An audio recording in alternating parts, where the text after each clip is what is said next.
Shalom semuanya. Baik, kalau Bapak Ibu itu senang sekali dengan sebuah judul khotbah, saya ingin menyampaikan dengan tema hidup yang dikenang oleh semua orang. Ini adalah bagian pertama. Hidup yang dikenang oleh semua orang.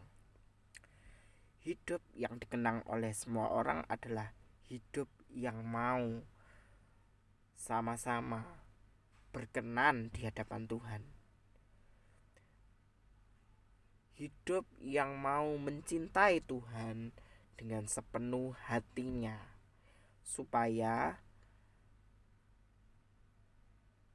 hidup ini menjadi hidup yang bermakna bagi sesama. Karena hidup yang harus dikenang oleh semua orang adalah hidup yang memberikan garam dan terang bagi dunia. Kunci untuk hidup yang dikenang oleh semua orang harus kita terapkan di dalam kehidupan kita dengan tujuan agar nama Tuhan itu dapat dipermuliakan di setiap waktu. Ya saudara ya. Karena di dalam Matius pasal 5 ayat yang ke-8 dikatakan, berbahagialah orang yang suci hatinya karena dia yang melihat Allah. Ubahlah mindset, perspektif kita, paradigma kita untuk senantiasa melihat kepada Allah yang hidup. Selanjutnya, kunci untuk hidup yang dikenang oleh semua orang, dia harus mau memberikan buah kehidupan bagi banyak orang, supaya buah kehidupanmu itu dinikmati oleh semua orang. Karena Rasul Paulus mengatakan di dalam Filipi 1 ayat 21 sampai 22 dikatakan bahwa karena bagiku hidup adalah Kristus, mati adalah keuntungan. Tetapi jika aku harus hidup dalam dunia ini, itu berarti aku bekerja memberi buah. Nah, maksudnya itu adalah kita hidup dan mati hanya ditentukan oleh Tuhan. Makanya saya ingin bahwa Bapak Ibu Saudara sekalian, kita harus menciptakan hidup, sebuah hidup yang bermanfaat bagi kalangan kita, bagi sesama kita, supaya orang lain itu tahu bahwa nilai kehidupan kita itu dapat dikenang oleh semua orang. Dari apa? Sikap hati kita, perbuatan baik kita. Itulah yang mendorong kita untuk semakin mempunyai karakter Kristus di dalam hati kita. Buatlah pahatan hati kita yang berkenan di hadapan Tuhan. Kunci untuk hidup yang dikenang oleh semua orang adalah mengalami satu perjumpaan abadi dengan Tuhan. Tatap mukanya Tuhan, itulah yang mengalami terus perjumpaan kita dengan Tuhan, senantiasa menggali terus apa yang mau Tuhan titipkan dalam kehidupan kita, harus kita kelola dengan baik. Karena kita itu hidup hanya satu kali, saudara. Tuhan memberikan kita kesempatan hidup dalam dunia ini dengan satu tujuan, dia bekerja memberi buah yang terbaik bagi Tuhan. Dan di dalam Yohanes 15 ayat yang kelima dikatakan, akulah pokok anggur yang benar, kamulah ranting-rantingnya. Jadi barang siapa tinggal di dalam aku di dalam dia, ia akan berbuah banyak. Tetapi di luar aku, kamu tidak berbuat apa-apa.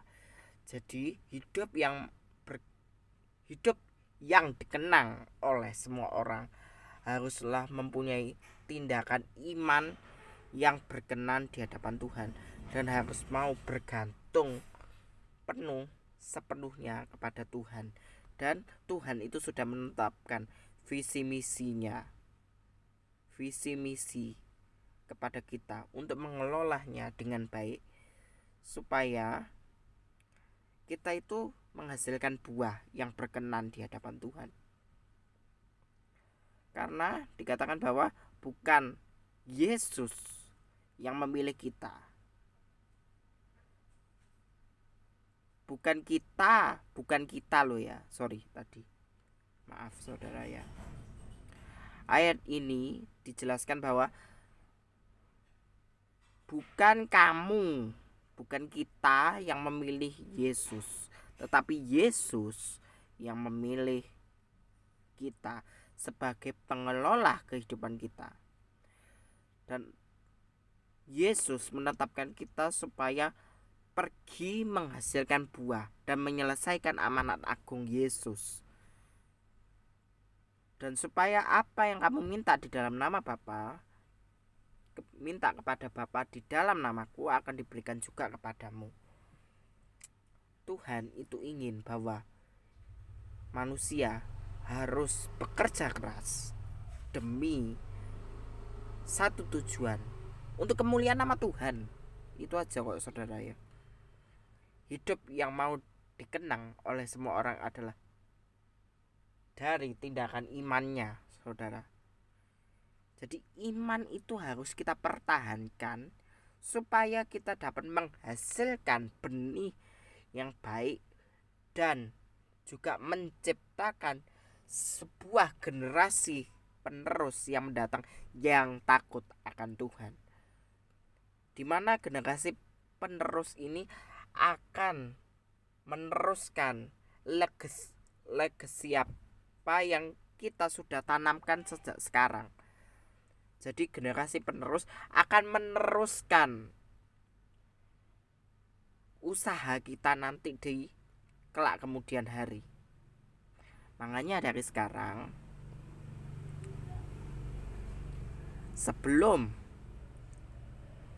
waktu kita itu habis dalam dunia ini, marilah kita mau menciptakan sebuah generasi anak panah yang siap untuk diluncurkan demi kemuliaan nama Tuhan.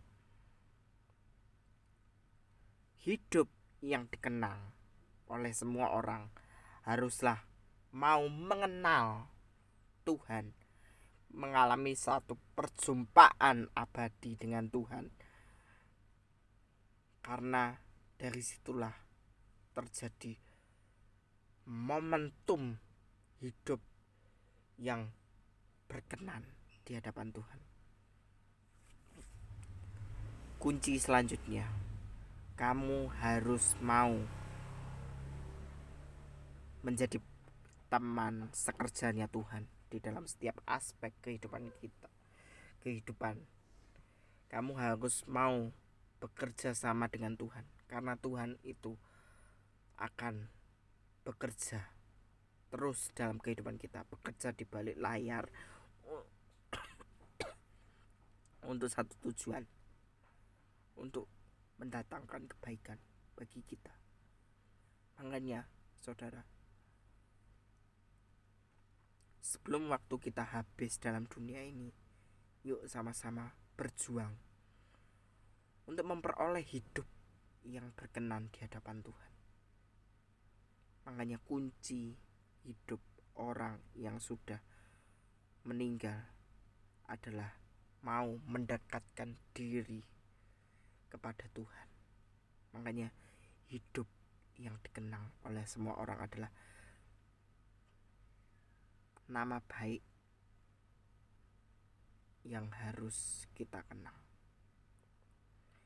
Nama baik yang harus kita kenang adalah mengalami satu perjumpaan abadi dengan Tuhan, di mana kelak kemudian hari kita dipanggil Tuhan, kita sudah siap dan sudah mempersiapkan juga generasi penerus yang takut akan Tuhan, supaya nama Tuhan itu dapat dipermuliakan di setiap aspek kehidupan kita. Hidup yang berkenan di hadapan Tuhan adalah salah satu kunci hidup yang dikenang oleh semua orang. Kuncinya adalah taat dan berkenan di hadapan Tuhan.